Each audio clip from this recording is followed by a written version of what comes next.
Hello, everybody, and welcome back to Dinosaur Days. Finally, I finally had time to um, make another episode. I've been meaning to do this for a while, but I've been away working and doing research and whatnot. So um, we left off talking about ceratopsians, and I just wanted to finish up on ceratopsians before we continue on to the other dinosaurs and prehistoric reptiles. So, um, as the slide says, this is part two of Ceratopsians. I had a little bit of what I wanted to talk about outlined, mainly being uh, the misconceptions and the use of the Ceratopsian frill, if I haven't already covered that in my last episode, and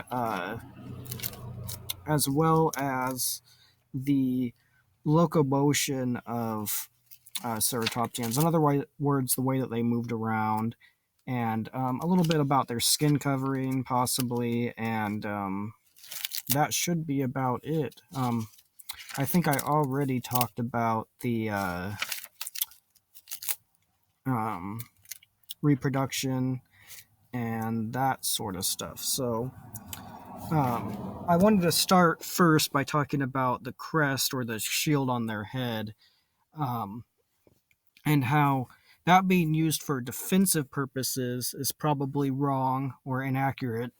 Mainly because if you look at this picture here, um, you can see that the frills, while they do have a variety of ornamentation on them, they are very thin relative to the rest of the skull, and especially in terms of like the world of dinosaurs where you had very large carnivores like Tyrannosaurus and larger even predators than that, that could very easily bite through and tear apart this frill.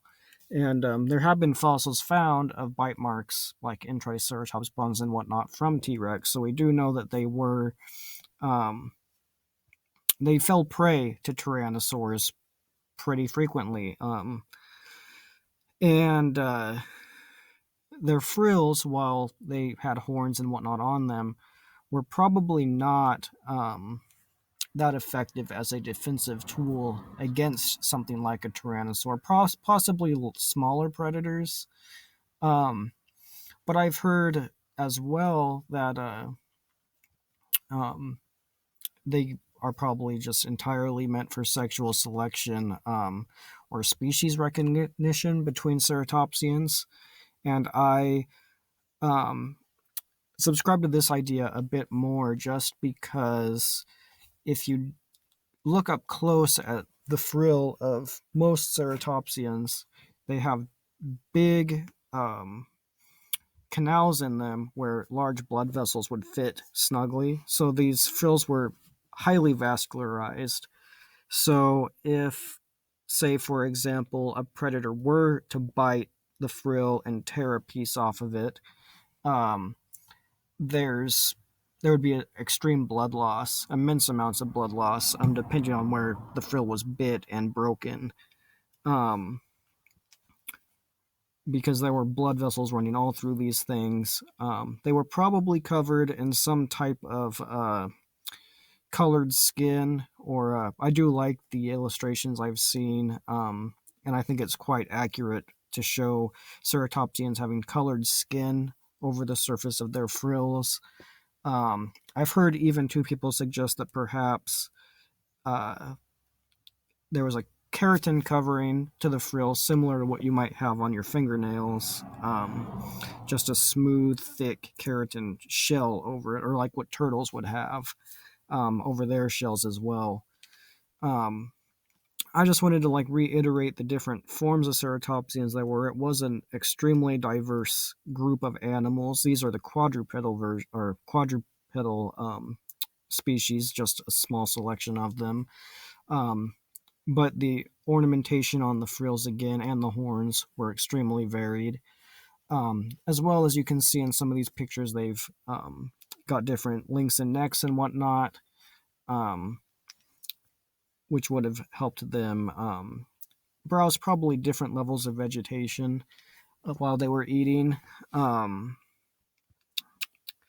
Let me think. The other thing I wanted to touch on as well, in addition to the frills and not being used for defense, this is another good picture of just the variety that you had. And I do need to take part of what I just said back, because the Styracosaurs and the Ceratopsians with extreme um, horns at the top of their frills, those horns could have been very easily for defensive purposes, but the frill itself, I very seriously doubt was a defensive structure. Um, so the gait of ceratopsians, this skeleton I like because it shows pretty accurately how a triceratops probably would have stood in life, with the forelimbs kind of spread out, sort of like a lizard. And this isn't a popular perception of them because Jurassic Park's made them seem more like big elephants or something along those lines. But really, um, they moved around a lot like lizards in a sense. Um, we do have fossilized tracks of ceratopsians where the footprint patterns resemble more of something with a sprawled gait than something with an erect gait like a cow would have. Um, and they probably ran around a lot like lizards, where they have kind of that side to side sinusoidal motion a little bit as they run. Um, Something else interesting of note is that if the Triceratops could have ran like a cow, because it could run, but not like a cow would be able to run. That's not worded well at all. But anyways, to get to my point, uh, if the gait of a Triceratops resembled that of a cow or some other mammal, the scapula would cut off the circulation to the animal's brain while it was at full sprint, which is not a very practical uh, morphological trait or physiological trait in an animal. And so, most likely not running like that. To touch again on the size variation in ceratopsians, some of them were extremely small, such as this.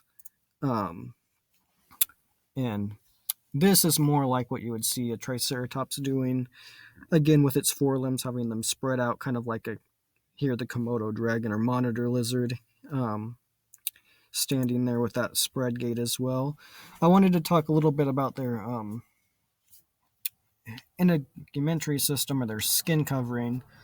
More recent discoveries have shown that Triceratops or Psittacosaurus here, and possibly Triceratops as well, having quill-like structures on their hind ends. And this is something that's almost universal in dinosaurs at this point, we know. Not all dinosaurs had coverings like quills or feathers or something like that. Some of them did actually have a scale covering, like we see in this final slide here. But I've heard of discoveries recently where they found Triceratops with these same quill-like structures, and it's something that's hasn't caught on quite yet. But those are something I feel that would be more like a defensive structure rather than the frill itself. Because if you have, I mean, porcupines have quills, and they are extremely effective at defending the animal. So that would be cool if we had Triceratops back in the Cretaceous with quills, or other ceratopsians that may have had quills as well, or some kind of feather-like covering.